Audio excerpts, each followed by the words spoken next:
এই ভিডিওটা ছিল শুক্রবারের একটা ভিডিও। শুক্রবারে আমরা দুপুরে কী রান্নাবান্না করেছিলাম তার একটা ভিডিও। আশা করি আপনারা সবার কাছে ভালো লাগবে। ভালো লেগে থাকলে আমার পেজে একটা লাইক, একটা ফলো দিয়ে রাখবেন। হ্যালো এভরিওয়ান, আসসালামু আলাইকুম। আশা করছি আপনারা সবাই ভালো আছেন। আলহামদুলিল্লাহ, আল্লাহর অশেষ রহমতে আমরা অনেক ভালো আছি। সকাল সকালে আজ রান্নাবান্নার আয়োজন শুরু করে দিয়েছিলাম, কারণ আজ শুক্রবারে একটু তাড়াতাড়ি রান্না বসাতে হয়। তার জন্য আমি এখানে গরুর মাংসগুলো ভালোভাবে ধুয়ে পরিষ্কার করে নিয়েছি, অনেকগুলো পেঁয়াজ কুচি করে নিয়েছি। আজ গরুর মাংস রান্না করা হবে, তার জন্য কড়াইতে পরিমাণ মতন তেল, তারপর অনেকগুলো পেঁয়াজ কুচি, সাথে অনেকগুলো মশলা এবং আদা রসুনের পেস্ট দিয়ে অনেকক্ষণ ভেজে নিয়েছি। সব কিছু ভাজাভাজি হয়ে গেলে তারপর আমি কিছু পরিমাণ পানি দিলাম। এখন সব ধরনের গুঁড়া মশলাগুলো দিয়ে দিব।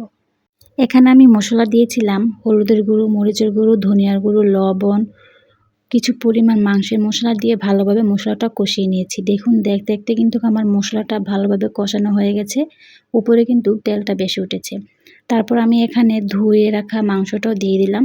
মাংসটা দিয়ে এখন ভালোভাবে মশলার সাথে মিশিয়ে নেব। মশলার সাথে ভালোভাবে নাড়াচাড়া করে মিশিয়ে নিয়েছি। তারপর আমি মাংসটাকে একটু ঢেকে দিব। ঢেকে দেওয়ার কারণে এই মাংসটা থেকে অনেক পানি বের হবে। সেই পানিটা দিয়েই মাংসটা ভালোভাবে কষানো হয়ে যাবে। মাংসের কালারটা দেখুন, দেখতে কত সুন্দর দেখাচ্ছে, তাই না? তারপর দেখুন দেখতে দেখতে কিন্তু আমার মাংস থেকে অনেকগুলো পানি বের হয়েছে। এই পানিটা দিয়ে আমার মাংসটা ভালোভাবে রান্না করা এবং কষানো হয়ে যাবে। দেখুন কত পানি বের হয়েছে। এখন আমি এই মাংসটাকে ভালোভাবে জাল করে নেব, যাতে এটা ভালোভাবে একটু আঠা হয়ে আসে এবং ভালোভাবে কষানো হয়, যাতে সিদ্ধ হয়ে যায়, তেলটা যাতে উপরে ভেসে ওঠে। দেখুন মাংসটা জাল দিতে দিতে নাড়াচাড়া করতে করতে আমার মাংসটা মোটামুটি সিদ্ধ হয়ে গেছে এবং কষানো হয়ে গেছে। দেখুন কষানোর পর মাংসের কালারটা দেখতেও কত সুন্দর দেখাচ্ছে, আর তেলটা সুন্দরভাবে উপরে ভেসে উঠেছে। তারপর আমরা এখান থেকে কিছু মাংস উঠিয়ে খেয়েছিলাম। কষানো মাংস খেতে কে কে পছন্দ করেন? আমার কাছে তো অনেক ভালো লাগে। তাসপিল আবি তো কষানো মাংস খেতেও অনেক পছন্দ করে। তারপর আমি কিছু মাংস উঠিয়ে রাখলাম। তারপর আমরা কিছু কষানো মাংস খেয়ে দেখলাম মাংসটা অনেক সুন্দরভাবে সিদ্ধ হয়ে গেছে এবং লবণ সবকিছু একদম পারফেক্ট ছিল। তারপর আমি কিছু ঝোল দিয়ে দিয়েছিলাম। এখন ভালোভাবে ঝোলটা অনেকক্ষণ জাল করে নেব। কিছু পরিমাণ ঝোল দিয়েছি, বেশি ঝোল দিইনি। ঝোলটা যেহেতু আমার মাংসটা সিদ্ধ হয়ে গেছে, এই জন্য আমি অল্প পরিমাণ ঝোল দিয়ে দিলাম। তারপর এখন ভালোভাবে আমি ঝোলটা জাল করে নিচ্ছি। ঝোলটা ভালোভাবে জাল হতে হতে দেখুন মাংসের কালারটা দেখতেও কত সুন্দর দেখাচ্ছে। মাংসটা কিন্তু খেতেও অনেক মজা হয়েছিল। তারপর শেষে আমি কিছু জিরার গুঁড়ো দিয়ে মাংস তরকারিটা নামিয়ে নিয়েছিলাম। আজ আমরা দুপুরে পোলাও রান্না করব, এই জন্য গরুর মাংস রান্না করেছিলাম, তার সাথে কোনো আলু দিইনি। আজ আলু ছাড়াই মাংসটা রান্না করব, কারণ বাসায় আলু ছিল না, এই জন্য আলু ছাড়া মাংস রান্না করলাম। গরুর মাংসতে কিন্তু আলু দিলে খেতে কিন্তু অনেক মজা হয়, আমার কাছে তো অনেক ভালো লাগে। মাংসটা রান্না করা হয়ে গেলে তারপর আমি এখানে ডালটা রান্না করে নেব। ঘন করে ডালটা রান্না করব। আবিদ আবার এই ঘন ডালটা খেতে অনেক পছন্দ করে, এই জন্য ডালটা রান্না করা হচ্ছে। তার জন্য প্রথমে আমি ডালটা ধুয়ে রেখেছিলাম। এখন কড়াইতে পরিমাণ মতন তেল, তারপর পেঁয়াজ কুচি দিয়ে কিছুক্ষণ ভেজে নিয়েছি। তার সাথে কিছু পরিমাণ পানি দিলাম। এখন হলুদের গুঁড়ো, মরিচের গুঁড়ো, লবণ সবকিছু অল্প অল্প পরিমাণ দিয়ে ভালোভাবে মশলাটা অনেকক্ষণ কষিয়ে নিয়েছি। মশলাটা কষানো হয়ে গেলে তারপর আমি ডালটাও দিয়ে দিলাম। এখন ডালটাও ভালোভাবে মশলার সাথে অনেকক্ষণ কষিয়ে নিতে হবে। ডালটা যখন ভালোভাবে কষানো হয়ে যাবে তারপর আমি এখানে কিছু পরিমাণ পানি দিয়ে দেবো। পানিটা দেওয়া হয়ে গেলে তারপর আমি এখানে অনেকগুলো টমেটো কুচি দিয়ে দিয়েছি। এখন ভালোভাবে সব কিছু সিদ্ধ করে নেওয়ার পালা। আমার কিন্তু ডাল, টমেটো সব কিছু ভালোভাবে সিদ্ধ হয়ে গেছে। তারপর আমি এখানে কিছু কাঁচামরিচ দিয়ে দিলাম। কাঁচামরিচটা দিলে খেতেও ভালো লাগে আর দেখতেও সুন্দর দেখা যায়। তারপর আমি আরও কিছুক্ষণ জাল করে নেব। জাল করে পানিটা যখন আরও কিছুক্ষণ ঘন হয়ে আসবে তারপর আমি ডালটা নামিয়ে নেব। ডাল নামার আগে কিন্তু আমি এখানে কিছু ধনেপাতা দিয়েছিলাম। ধনেপাতা দিলে কিন্তু খেতে আরও বেশি ভালো লাগে। ধনেপাতার ঘ্রাণটা অনেক ভালো লাগে আমার কাছে। এজন্য আমি ডালে বা সব কিছুতেই ধনেপাতা দিয়ে থাকি।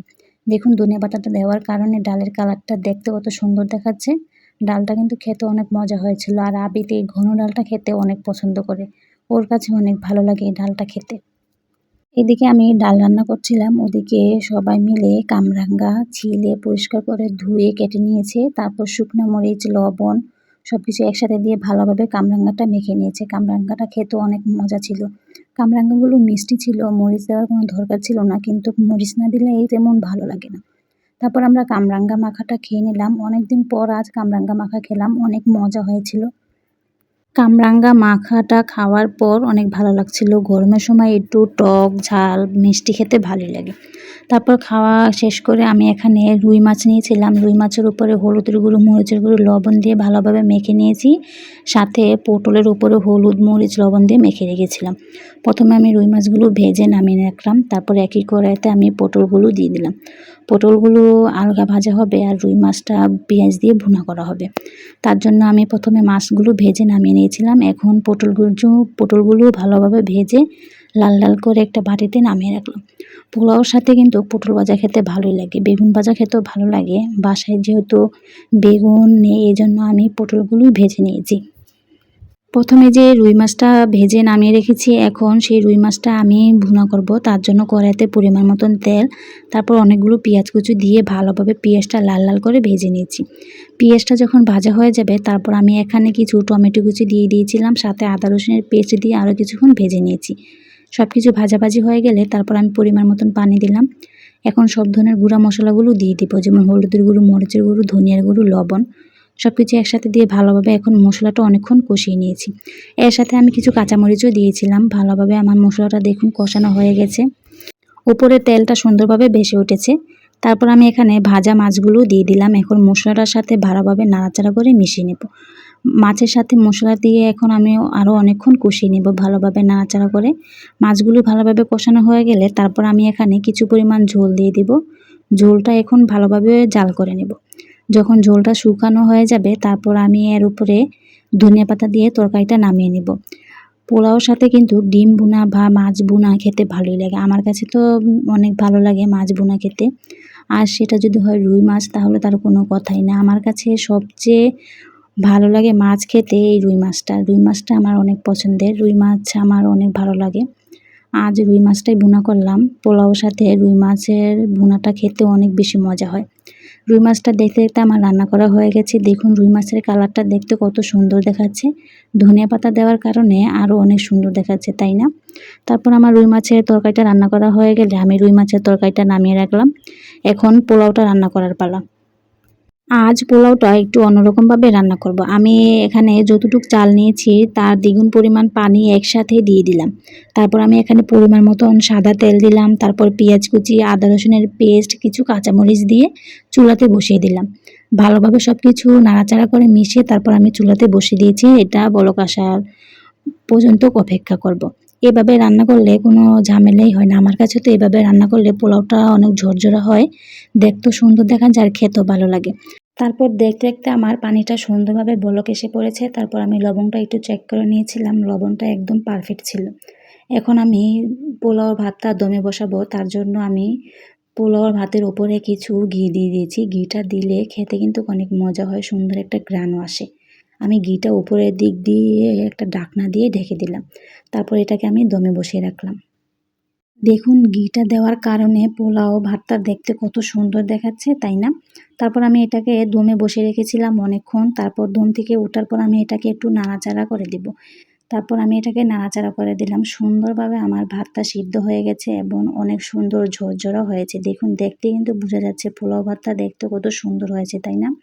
আজ পোলাও ভাতটা খেতেও অনেক মজা হয়েছিল, সুন্দর একটা ঘ্রাণ এসেছিল আর পোলাও ভাতটা অনেক ঝরঝরাও হয়েছিল। এই ছিল আজ আমাদের দুপুরের রান্নাবান্নার আয়োজন। তারপর রান্নাবান্না শেষ করে গোসল করে নামাজ পড়ে আবিদও মসজিদেতে নামাজ পড়ে এসেছে। তারপর প্রথমে আমি আবিদকে খাবারটা খাইয়ে দিলাম। আবিদ মাংস তরকারি দিয়েই খেয়ে নিয়েছে। খেয়ে বলল অনেক মজা হয়েছে খাবারটা। ও তো পোলাও খেতে অনেক পছন্দ করে, এজন্য আজ ওকে পোলাওটা রান্না করে দিলাম। ও অনেক মজা করে দুপুরের খাবারটা খেয়ে নিল। তারপর আমরা সবাই একসাথে বসে সুন্দরভাবে প্লেটে সাজিয়ে নিয়েছিলাম। তারপর আমরা সবাই সুন্দরভাবে দুপুরের খাবারটাও খেয়ে নিয়েছিলাম। দুপুরের খাবারটা আজ অনেক মজা হয়েছিল। আলহামদুলিল্লাহ আমরা অনেক তৃপ্তি সহকারে দুপুরের খাবারগুলো খেয়ে নিয়েছিলাম। আর এই ছিল আজ আমাদের সারাদিনের একটা ফুল ভিডিও। ভিডিওটি যদি ভালো লেগে থাকে আমাদের সাথেই থাকবেন, লাইক, ফলো, সাবস্ক্রাইব করে তানজিন আক্তার ব্লগের পাশেই থাকবেন। সবাইকেই ধন্যবাদ।